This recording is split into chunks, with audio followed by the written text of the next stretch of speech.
Welcome, everybody, to History Analyzed. I'm your host, Mark Palmer.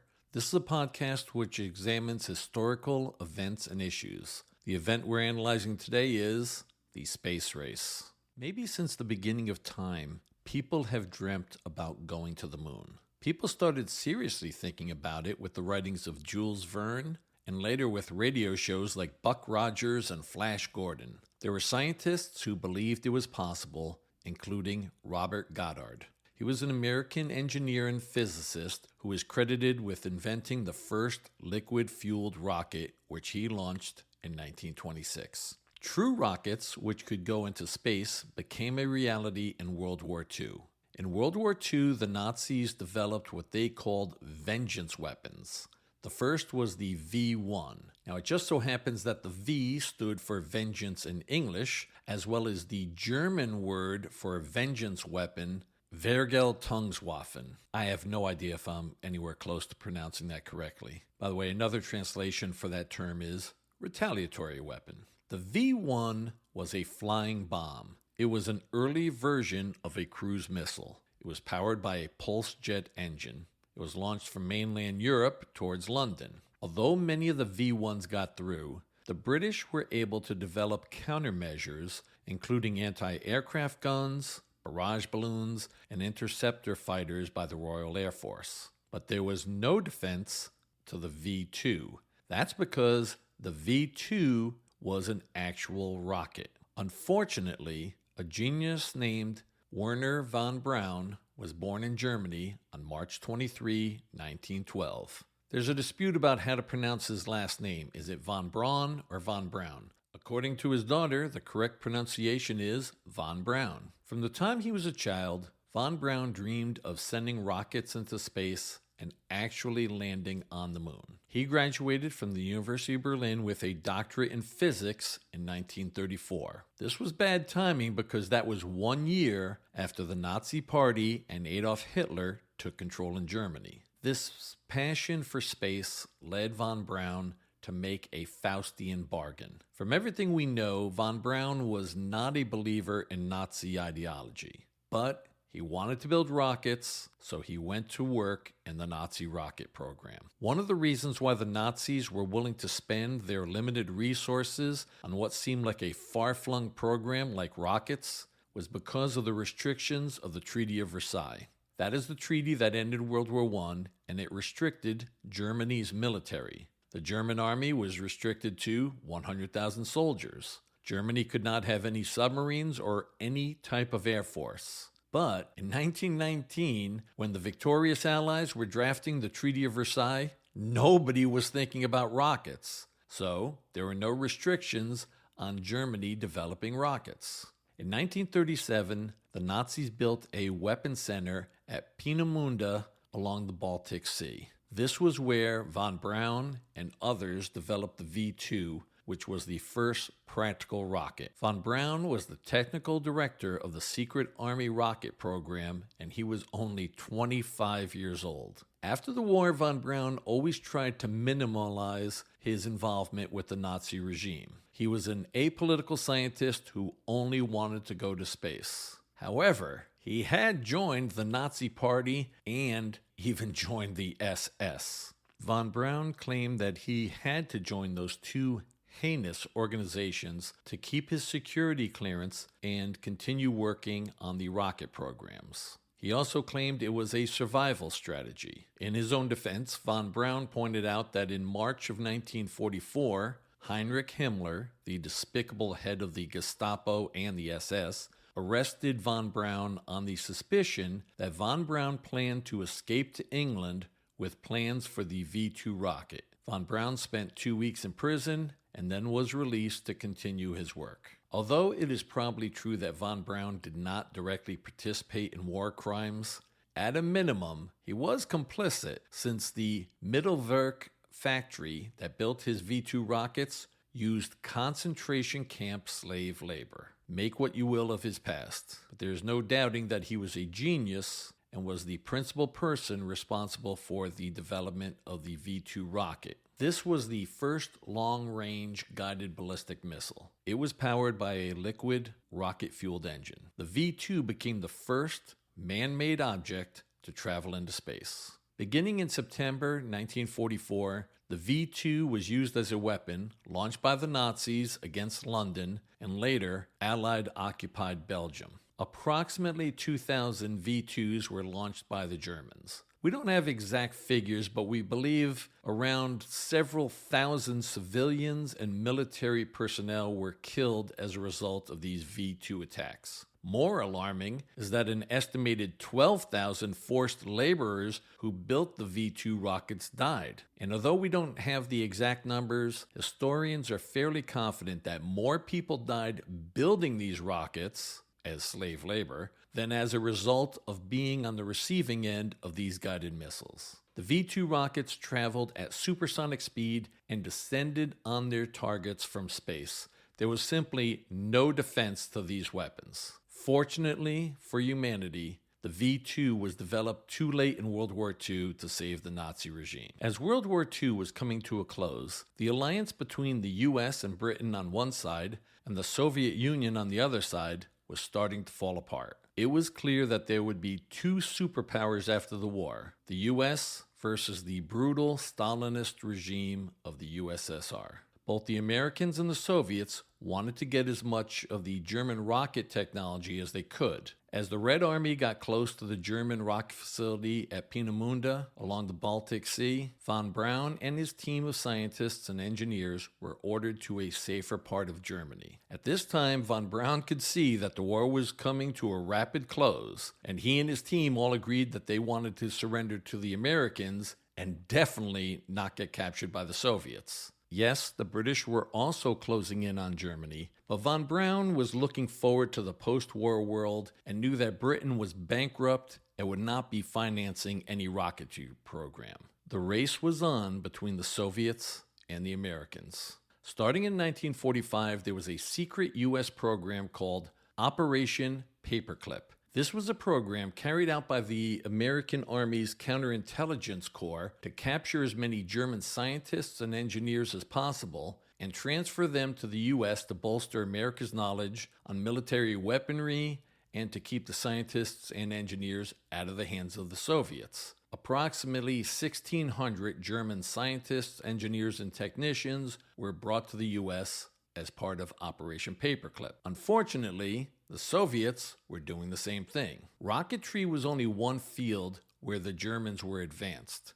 Another important item was the German development of jets, which was ahead of the Western Allies. Fortunately for the U.S., as well as von Braun and his team, American soldiers were the first to find von Braun and his scientists. Of course, it helps that von Braun and his crew were actively looking for the Americans. As the Red Army got closer to Peenemünde, most of the plans, machinery, and parts were removed to other parts of Germany. Fortunately, the American Army overran the main facility with V-2 weapons in central Germany. Now, before this time, the Big Three, meaning Franklin Roosevelt, Joseph Stalin, and Winston Churchill, had agreed to 3 occupation zones of Germany when the war was over. And in case somebody is listening to this and thinking, hey, I thought that the French also had an occupation zone. That's true, but it was carved out of the American and British zones. Stalin demanded 1/3 of German territory. Anyway, the place where the American Army found the V-2 rockets and parts was located in the Soviet occupation zone. So the Americans hurriedly removed all of the rockets, parts, and machinery before the Soviets took possession of that area. And what happened to von Braun and his team? Well, von Braun, as well as his brother Magnus, and his entire rocketry team were sent to the United States. They weren't forced, they were given a choice. They did not have to go, but they realized they were much better off in the U.S. than the wreckage of post-war Germany. In 1955, Werner von Braun became an American citizen and lived the rest of his life in the U.S. The Soviets scooped up as many German scientists and engineers as they could, including those that they could find that were involved in the Nazi rocketry program. But luckily for civilization, the U.S. had gotten the big prize of Werner von Braun. This was not the start of the space race. This was the start of the competition to develop rockets which could deliver bombs. While Werner von Braun was developing rockets for the U.S. military, his counterparts were doing the same in the Soviet Union.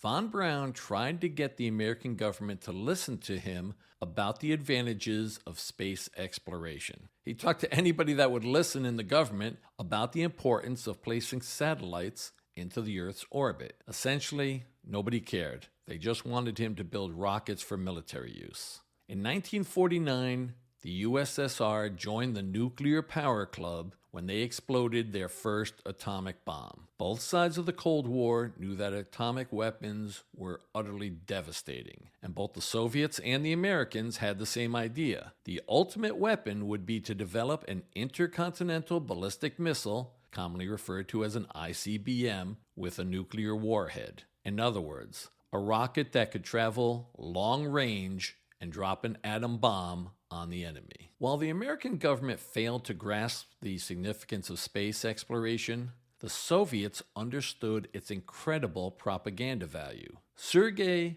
Korolev was the Russian counterpart to Wernher von Braun. He was the genius behind the Soviet rocket program. By 1957, Sergei Korolev and his design team had developed a rocket which could launch nuclear weapons into Europe. It was called the R-7.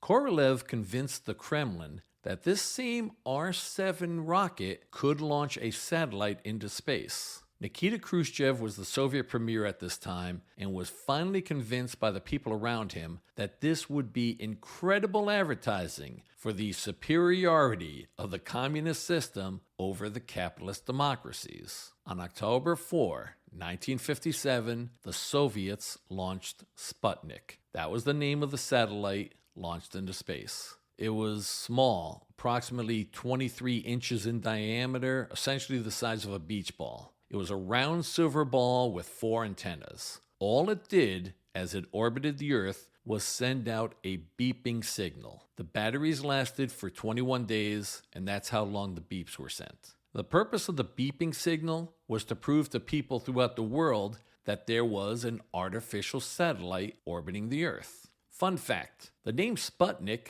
led to the term beatnik. You don't hear much about the beatniks nowadays, but they were the counterculture people of the 1950s, the predecessors to the hippies of the 1960s. A San Francisco Chronicle columnist named Herb Caen coined the term in a column on April 2nd, 1958. He came up with this term because these young Americans were part of the beat generation, and he added the "nik" suffix from Sputnik and came up with beatniks. And while I'm speaking about terms, you hear that term artificial satellite. That means a human-made satellite. Natural satellites are moons, like the Earth's moon, and the moons that orbit all of the other planets in our solar system except for Mercury and Venus. But unless you're talking to an astronomer, when people use the word satellite, they mean a human-made satellite. Let's get back to October 1957. Sputnik changed everything. Americans in general,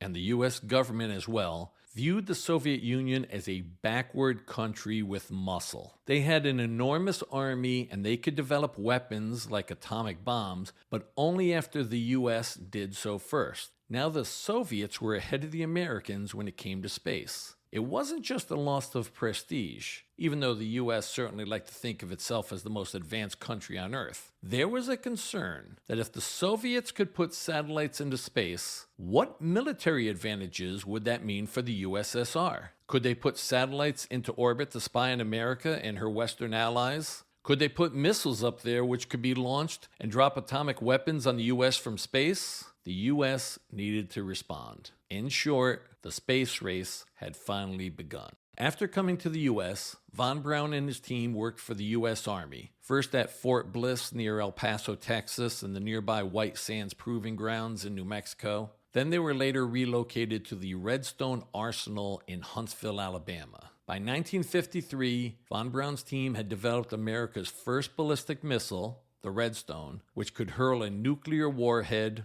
up to 250 miles. But while working for the Army on military rockets, von Braun still dreamed of space exploration. Before the launch of Sputnik, von Braun had been running a publicity campaign to get Americans interested in space. In the early 1950s, Collier's magazine, which was a national magazine with a circulation of about 4 million people, invited von Braun to explain in several articles his visualization of space exploration. Then, Walt Disney asked von Braun to be technical advisor on 3 space-related television films that Disney produced in the 1950s. Von Braun even got some airtime on the Disney TV movies and became a national celebrity. 1 month after Sputnik, von Braun was on the cover of Life magazine, and in February 1958, he was on the cover of Time magazine. For some of you, that doesn't sound like a big deal, but in the days when print media ruled, this was huge. When Sputnik was launched in the fall of 1957, Wernher von Braun already had a rocket which could launch a satellite. He was telling people in the government this. However, there was no coordinated space program in the U.S. at the time. The Army, Navy, and Air Force each had their own rocket programs. The Army and Navy each had their own plans to launch a satellite. Von Braun was working for the U.S. Army. The Navy was going to get the first chance to respond to Sputnik. A lot of this was political. There were some people in the U.S. government that wanted this to be a purely American project, meaning not relying on German-born Wernher von Braun. So the Navy Vanguard rocket was scheduled to launch on December 6, 1957. It was a spectacular disaster. It barely got off the ground and then exploded. After the Vanguard disaster, the Soviet delegate in the United Nations offered the U.S. representative aid under the Soviet program of technical assistance to backward nations. As much as I despise the Soviet Union, that was a great burn. Because of this public humiliation, von Braun's Army satellite project called Redstone was finally given the green light. On January 31, 1958, the U.S. launched its first satellite named Explorer 1. The U.S. was now on the scoreboard in the space race. Dwight Eisenhower was president throughout most of the 1950s. After the launch of Explorer 1, he recommended that there be a civilian agency to direct non-military space activities. NASA, the National Aeronautics and Space Administration, was created on July 29, 1958. The U.S. Army's rocket headquarters in Huntsville, Alabama, was renamed the Marshall Space Flight Center, and Wernher von Braun was named its first director. Although early rockets were launched in New Mexico, by 1950, Cape Canaveral in Florida was chosen as the primary rocket launch site. Why was this location selected? Reason number 1, proximity to the ocean.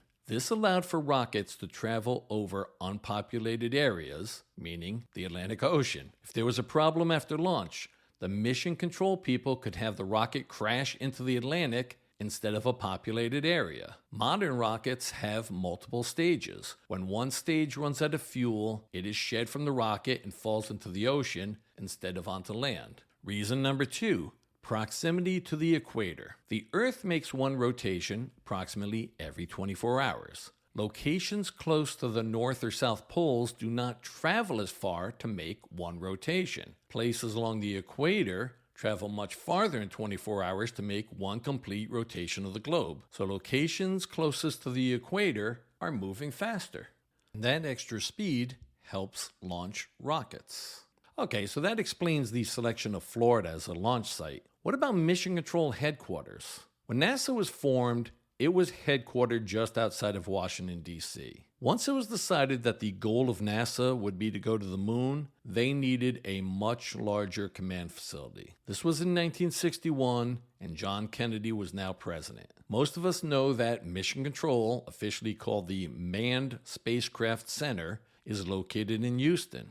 But why? Why wouldn't Mission Control be located in Florida, somewhere near Cape Canaveral? Why have the control center about 900 miles away? There's a simple answer: politics. When they were selecting a location for the Manned Spacecraft Center, Lyndon Johnson was the chairman of President Kennedy's National Space Council. And where was Lyndon Johnson from? Texas. And although he was no longer in the Senate, since he was at that time the vice president, Lyndon Johnson still had a lot of pull in the Senate from his days as the Senate Majority Leader. And who was the Speaker of the House of Representatives in 1961? Sam Rayburn, who was also from Texas. But a third Texan was even more influential. Albert Thomas was a Democrat from Houston and served in the House of Representatives for 29 years. In 1961, Thomas was a member of the NASA board and also was the chairman of the House Appropriation Committee's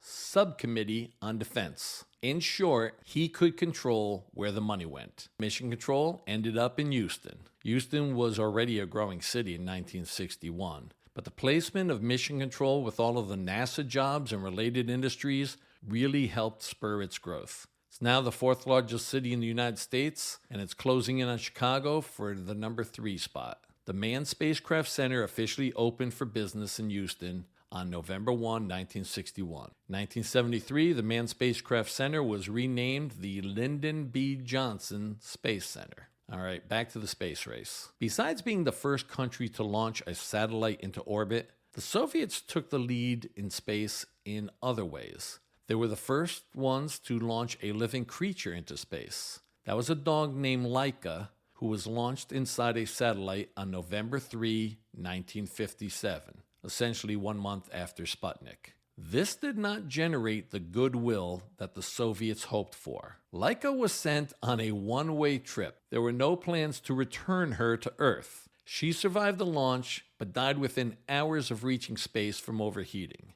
I love how the Soviets seemed genuinely surprised at the outcry around the world about this suicide mission. The Soviets never expected that people would care this much about a dog. But still, this was an incredible achievement. The Soviets had launched a living creature into space before America had launched any type of satellite. Yuri Gagarin represented a much more important first. On April 12, 1961, the Soviets launched the first person into space. Not only was Yuri Gagarin the first human being in space, he was also the first person to orbit the Earth. His flight took 1 orbit around the globe before returning to the Earth. The Soviets had beaten the United States again. The propaganda value was through the roof. Yuri Gagarin was handsome and charismatic, and the world loved him. The Soviets had some other important firsts. To their credit, the Soviets were the first to send a woman into space. Cosmonaut Valentina Tereshkova was launched into space on June 16, 1963. You'll notice that I referred to her as a cosmonaut. That was the term used by the Soviets as compared to the American term of astronaut. And in case you're wondering, the first American female in space was Sally Ride when she was launched on June 18, 1983. Yeah, 20 years after her Soviet counterpart. Later that same year, Guion Bluford became the first African American in space when he launched on August 30, 1983. For a long time, the American space launches were limited to white men. Minorities and women need not apply for trips to space.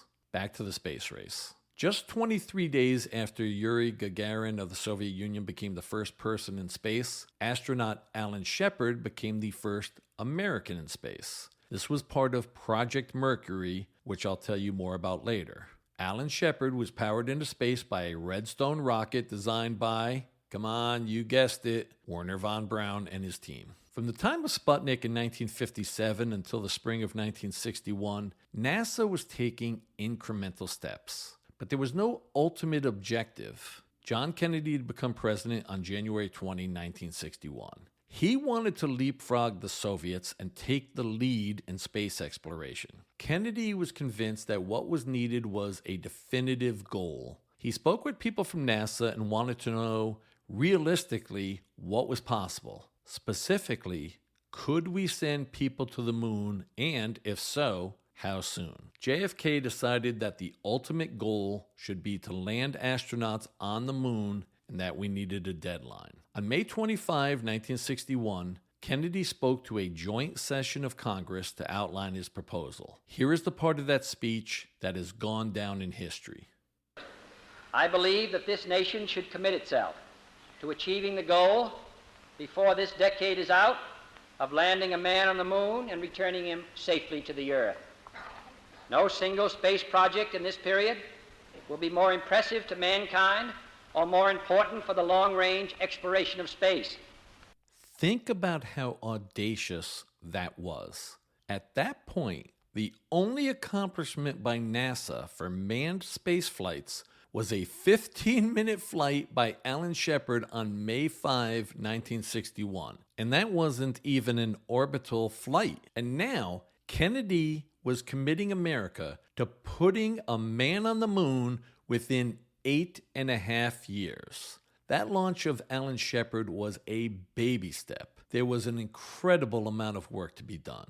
But what Kennedy envisioned became a reality. A fantastic partnership between American business and the American government. This was one of the two best examples of American capitalism and the U.S. government working together to achieve an incredible objective. The other example was in World War II, when the United States became the arsenal of democracy and produced more planes, tanks, ships, and everything else than anybody had thought was possible, leading to an Allied victory over the Axis powers. In 1961, there were various theories about how to go to the moon and come back. One way was to have a rocket take off from the Earth, fly to the moon, land on the moon, and then return to the Earth. But that meant that the rocket would have to be very large and, more importantly, heavy. Weight was the key issue for the landing and takeoff from the moon. The heavier the spacecraft, the more fuel that was necessary. A big breakthrough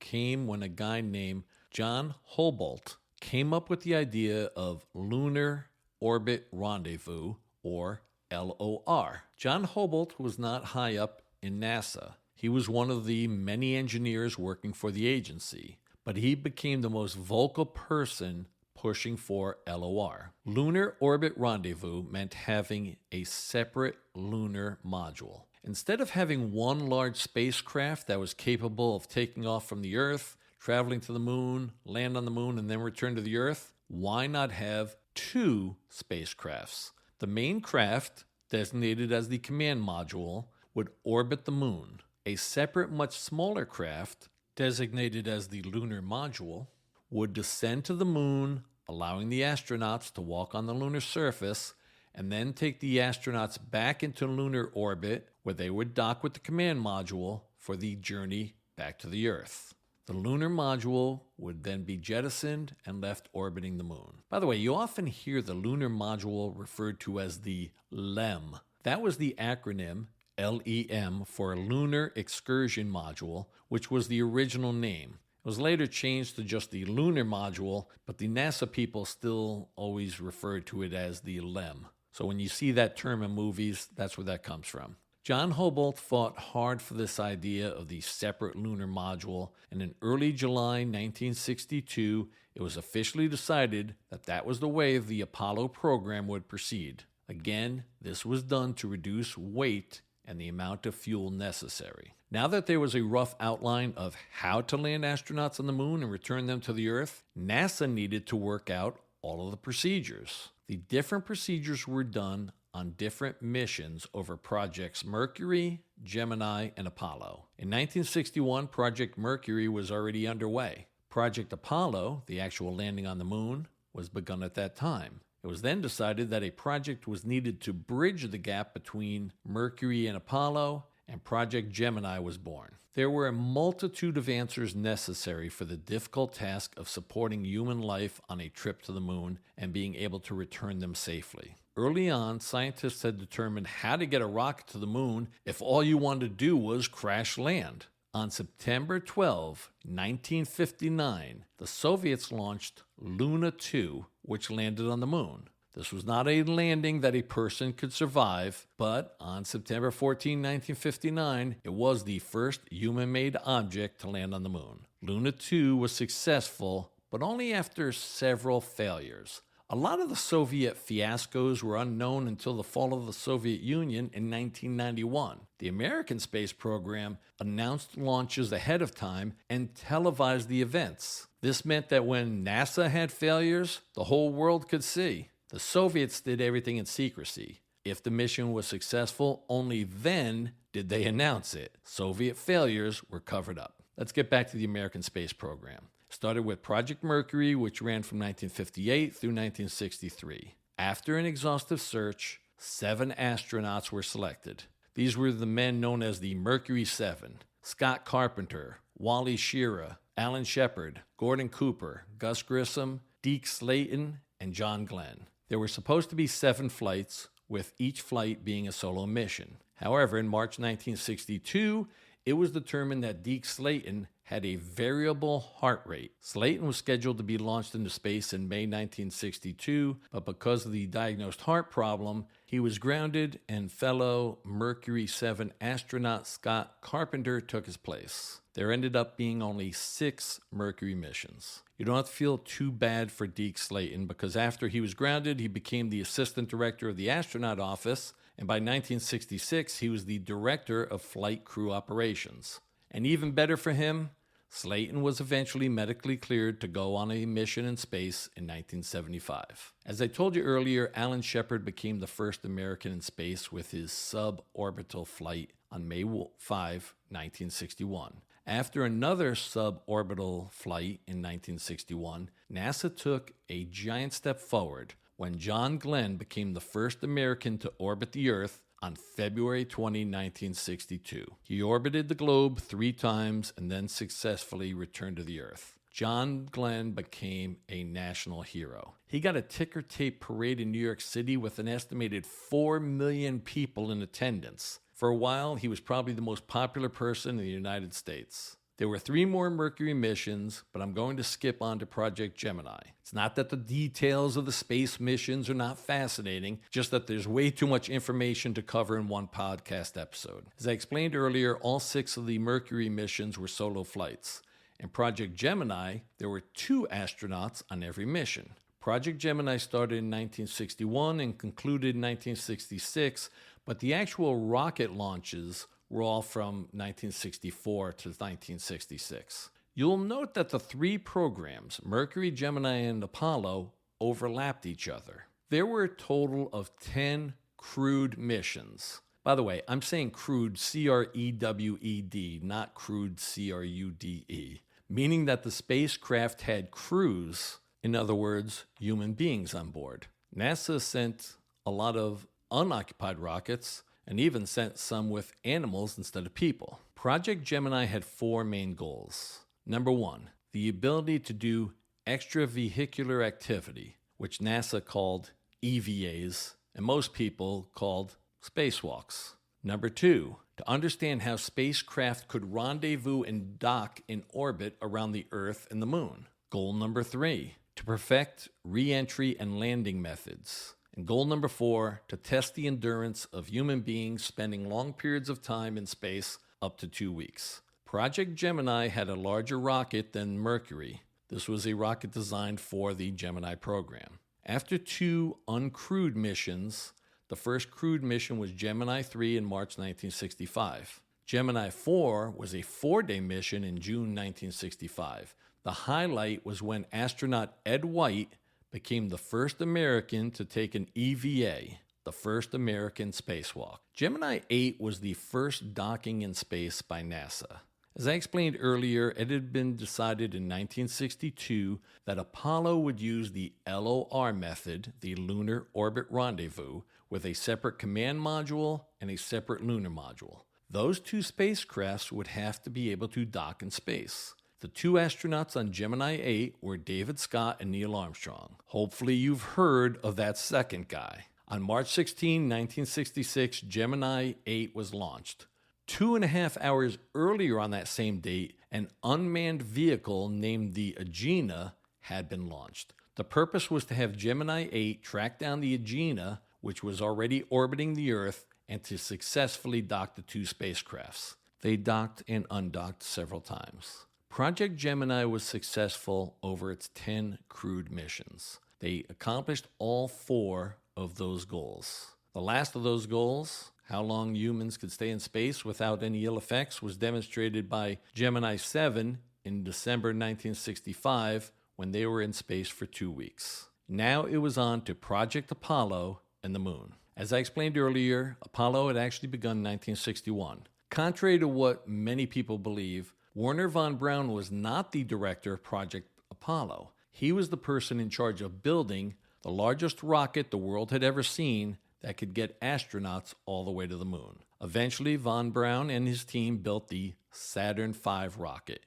It was enormous. It had 3 stages. Rocket staging is the combination of several rocket sections called stages that fire in a specific order and then detach. As the fuel from the first stage runs out, that stage is detached and the next rocket stage fires to keep propelling the spacecraft upward. When Apollo 11 was on the launch pad, it was 363 feet high, which, by the way, is taller than the Statue of Liberty. The biggest tragedy for NASA, in the moon program at least, occurred on January 27, 1967. While conducting tests on the launch pad with the 3-man crew on board, a fire ignited inside the capsule. All 3 men were killed. There were Gus Grissom, who had been the second American launched into space, Ed White, who I mentioned earlier as the first American to do a spacewalk, and Roger Chaffee, who unfortunately never got to go into space. The mission was originally designated Apollo 204, but was commonly referred to as Apollo 1. The name was officially assigned Apollo 1 in honor of the 3 fallen astronauts. After the tragedy of Apollo 1, there were no more Apollo missions with human crews until Apollo 7 in October 1968. That year and 9 months in between were spent correcting the previous problems and launching some unmanned missions. Apollo 7 demonstrated that the Apollo spacecraft was safe after spending 11 days in orbit. Although NASA was not ready to land on the moon, they were now ready to orbit the moon. That occurred with Apollo 8, which was launched on December 21, 1968. Apollo 8 went to the moon and orbited the moon and then returned. The 3 astronauts on board, Frank Borman, Jim Lovell, and Bill Anders, were the first 3 human beings to see the moon up close and to see the dark side of the moon with their own eyes. By the way, we use that term dark side of the moon, referring to the half of the moon that is facing away from the Earth. In reality, that side of the moon's no darker and receives the same amount of sunlight as the half of the moon that faces the Earth. It's considered dark to us because that hemisphere can never be viewed from the Earth. This is due to a phenomenon known as tidal locking, which means that the moon has the same rotational period as its orbital period. In simple English, as it orbits around the Earth, the moon rotates so that the same side is always facing the Earth. Next up was Apollo 9. That mission would not go to the moon. The purpose of Apollo 9 was to test the lunar module. When Apollo 9 was launched, the 3 astronauts were in the Command Service Module. The lunar module, the LEM, was located behind the CSM, the Command Service Module, in the spacecraft. When on the launch pad, the CSM was above the LEM. Once they were in space, the CSM was released from the rest of the spacecraft. The astronauts then turned the Command Service Module 180 degrees so it could go back to the spacecraft and dock with the lunar module, and then remove the LEM from the adapter section of the spacecraft. Apollo 9 tested the LEM flying through space on its own, separated from the Command Service Module, and then redocking with the CSM. It was a success. Then came Apollo 10, which was the second manned flight to travel to the moon. While orbiting the moon, the astronauts tested the LEM's ability to descend towards the surface of the moon and got within approximately 9 miles of the lunar surface.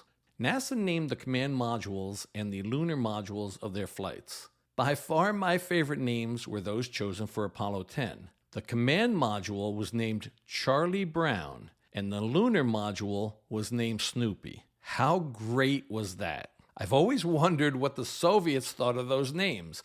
Imagine being a translator at the Kremlin, explaining that these high-tech vehicles were named after a cartoon boy and his wacky dog who thought he was a World War I flying ace. So this brings us to the culmination, Apollo 11. They lifted off on July 16, 1969. Neil Armstrong was the commander, Buzz Aldrin was the lunar module pilot, and Michael Collins was the command module pilot.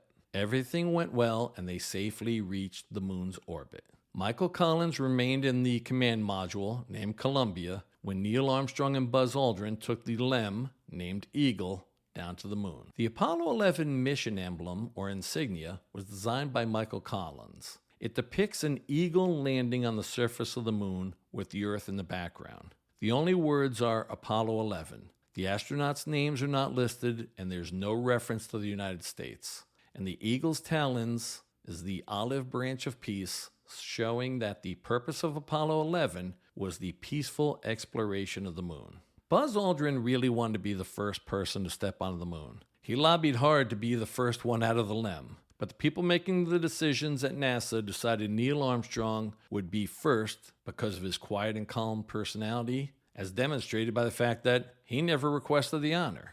Apollo 11 safely touched down on the moon after some incredible piloting skills by Neil Armstrong to find a safe place to land. This was broadcast on television throughout the world. We take broadcast technology for granted nowadays, but the ability to broadcast live video from the moon back to the Earth was absolutely incredible in 1969. After landing on the lunar surface, it was about 4 hours before Armstrong climbed out of the LEM to the surface of the moon. I was in grade school in 1969, but I remember staying up late on the East Coast to watch Neil Armstrong take those first steps. He climbed down the ladder from the lunar module hatch. On July 20, 1969, at 10:56 p.m. Eastern Daylight Time, Neil Armstrong took the first step of any human being on the moon and said the following.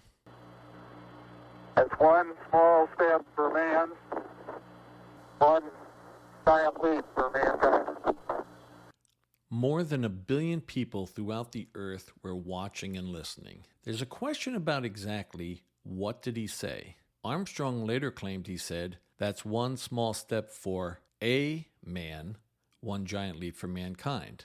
But did he say one small step for man or one small step for a man? It makes a difference. Without the indefinite article, if he just said that's one small step for man, that is synonymous with saying mankind. By including the article, he is referring to an individual himself. That latter definition is certainly what he meant, that one particular man was taking a small step, but all of mankind was taking a giant leap. Armstrong always claimed that he said, a man. When you listen to the audio, you can't hear it. Some experts say that there was just a blip in the audio transmission from the moon to the Earth. Who knows? Either way, it was a remarkable moment.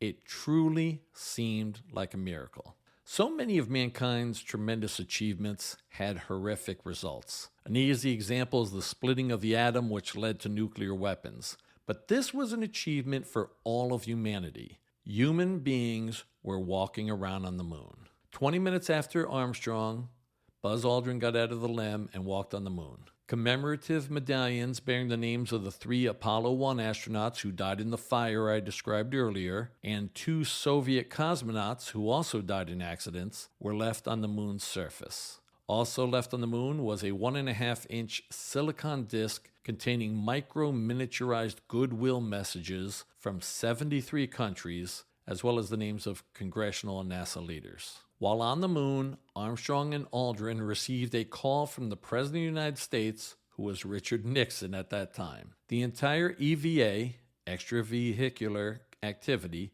lasted approximately 2.5 hours. Then it was time to leave the moon. For those of us who were alive in the summer of 1969, it seemed like this was only the beginning. By the 2020s, we would certainly have people living on the moon, and maybe even living on Mars. We did not realize that that was essentially the end of the space race. The U.S. and NASA launched 6 more Apollo missions to the moon. Only 5 landed on the moon. Apollo 13 famously did not get to the lunar surface. But Apollo 13 demonstrated some of the best work of NASA. When the spacecraft was damaged on the way to the moon, NASA officials figured out a way to keep the crew alive and had them slingshot around the moon and return safely to the Earth. Most people remember Neil Armstrong and Buzz Aldrin, but here are the 10 other men who have walked on the moon. Pete Conrad and Alan Bean in Apollo 12, Alan Shepard and Edgar Mitchell in Apollo 14, and if that first name sounded familiar, yes, he was the first American sent into space in May 1961.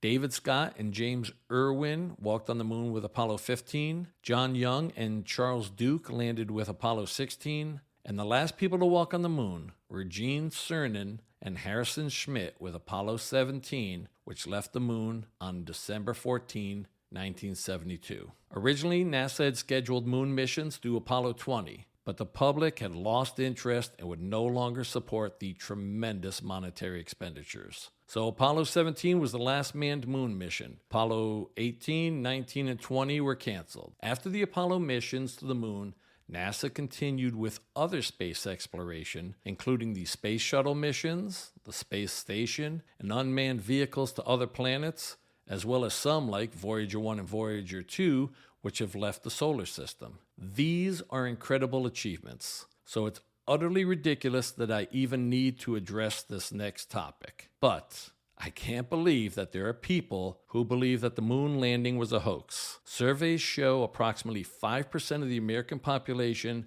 believe that nobody has actually walked on the moon. It was all an elaborate con. If you've listened to my other podcast episodes, you know I'm not a conspiracy guy. I'm not going to go through all of the technical reasons that refute each claim that supposedly proves that NASA ran a gigantic scam. If you want the technical rebuttals to those claims, there are plenty online, just Google it. But here are some quick rebuttal points to the conspiracy enthusiasts. Argument number one, it's been 53 years since Apollo 11 landed on the moon. If this was truly a gigantic deception and they did not really land on the moon, it is utterly remarkable that the thousands of people that would have to be in on the scam have been able to keep quiet all this time. Not one of them decided to cash in on the incredible riches for exposing the greatest hoax in American history. But by far the best argument against the hoax claim would be the Soviets. The Apollo moon landings between 1969 and 1972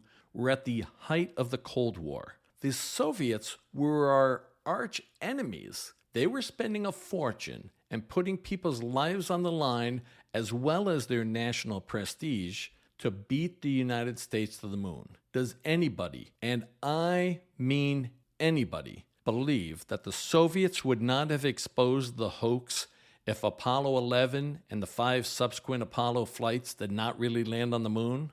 The Soviets would love to have shown that the Americans were all frauds. The exposure of a giant scam like that would have almost had the propaganda value of actually beating us to the moon. The conspiracy nuts can never explain how they could figure out that NASA pulled off a giant con job and didn't really go to the moon, but the Soviets, with all of their resources and incredible scientists, were fooled by this elaborate scam. Getting back to reality, the space race was over. America landed 12 men on the moon. The Soviets never landed anybody on the moon. This was a relief to most of the world. The communist USSR was a brutal, repressive regime. In his May 25, 1961 speech to Congress, when President Kennedy first laid out his goal of landing astronauts on the moon by the end of the decade, he framed the dispute as a constant battle going on around the world between freedom and tyranny. In the space race, tyranny lost. Well, that's it for today. Please subscribe to this podcast. Please like this and my other episodes. Ratings and likes greatly help with the algorithms that determine the placement of podcasts on particular apps. So, if you're listening on a podcast app like Spotify or Apple Podcasts, which allow for ratings, I would greatly appreciate a 5-star rating. Please tell your relatives, friends, coworkers. Word of mouth is the best way to increase the audience for this podcast. Please check out my website, historyanalyzed.com, where I have fun history items like this date in history, book recommendations, historical sound bites, and other items. Thank you for listening. Catch you next episode.